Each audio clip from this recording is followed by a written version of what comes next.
Canada ने कुछ rules change किए हैं, चाहे वो इंटरनेशनल स्टूडेंट्स के वर्क राइट को लेके कह लें, चाहे पीआर वालों को लेके कह लें, चाहे पीआर की फीस को लेके कह लें, चाहे असाइलम को लेके कह लें, और या वर्क परमिट पे जो जा रहे हैं उनके सबकी डिटेल मैं आपको इस वीडियो में दूंगा। ये वीडियो काफी इंपॉर्टेंट होने वाली है, इसको बिल्कुल ध्यान से सुनिएगा। Bells Overseas, the sound of your future. Hello everyone, मैं कपिल भाटिया बेल्स ओवरसीज से। बेल्स ओवरसीज से आप कोई भी क्वेश्चन या क्वेरी कर सकते हैं 6292062920 पे कॉल कर। तो कनाडा से जो नई नई अपडेट आ रही हैं जो कि 1 मई से इंप्लीमेंट हो चुकी हैं, 1 मई से ही उनका इंटरनेशनल स्टूडेंट का जो वर्क राइट है वो फुल टाइम से घटा के सिर्फ 20 आवर्स कर दिया गया है। हालांकि 1 सितंबर के बाद ये 24 आवर कर दिया जाएगा। कहीं ना कहीं अब कनाडा भी ऑस्ट्रेलिया को फॉलो कर रहा है, क्योंकि ऑस्ट्रेलिया में भी जो वर्क राइट है स्टूडेंट्स का 24 आवर्स ही रहता है। दूसरी जो मेन चीज है पीआर वालों को लेके कि पीआर वालों की फीस 20% इंक्रीज कर दी गई है। सिर्फ पीआर कैटेगरी में फीस बढ़ाई गई है, मैं एम्बेसी फीस की बात कर रहा हूँ, और किसी भी कैटेगरी में एम्बेसी फीस नहीं बढ़ाई गई, चाहे वो स्टूडेंट है, चाहे वो विजिटर वीजा है, चाहे वो वर्क परमिट है। और तीसरा है कि पीआर को जो उन्होंने कर दिया है कि कैटेगरी बेस्ड पीआर, अब उसको इम्प्लीमेंट करना शुरू कर दिया है।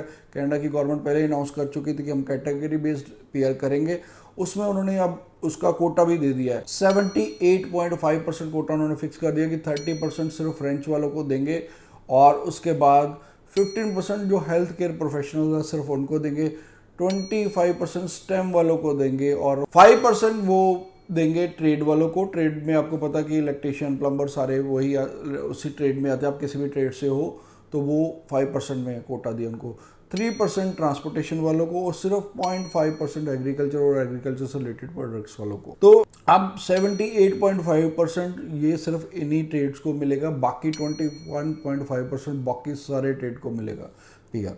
तो इससे कहीं ना कहीं ये लगता है कि आप जो वो इसको प्रायोरिटाइज कर रहे हैं कनाडा, वो ज़्यादा इन्हीं को कर रहे हैं कि आप फ्रेंच करें या आप स्टेम कोर्सेज में जाएं या आप हेल्थ केयर में जाएं, तो इसी को वो प्रायोरिटाइज करने की जरूरत स्टूडेंट को भी है कि आप उसी कोर्सेज को ऑप्ट करें जिसकी आपको पीआर आसानी से मिल जाए। उसके बाद बात करते हैं अब वर्क परमिट वालों की। तो वर्क परमिट वालों के लिए भी उन्होंने थोड़ी सी स्ट्रिक्टनेस की है कि उन्होंने कहा कि जो भी उनका प्रोसेस है 6 मंथ में ही कंप्लीट करना है, क्योंकि पहले ये 1 ईयर का टाइम होता था, अब उसको 6 मंथ कर दिया गया है।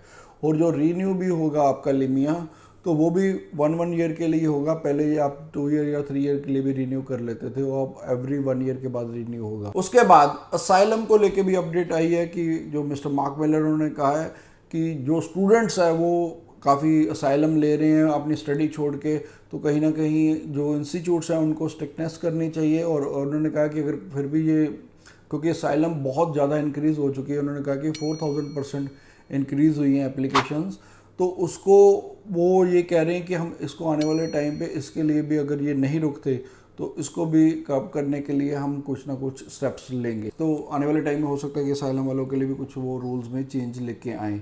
और इसी तरह की अपडेट्स जानने के लिए आप हमारे इस चैनल को सब्सक्राइब कीजिए, और अगर फिर भी आपका कोई क्वेश्चन या क्वेरी आप नीचे कमेंट कर सकते हैं, हमारे कमेंट का आपको रिप्लाई देंगे। Bells Overseas, the sound of your future.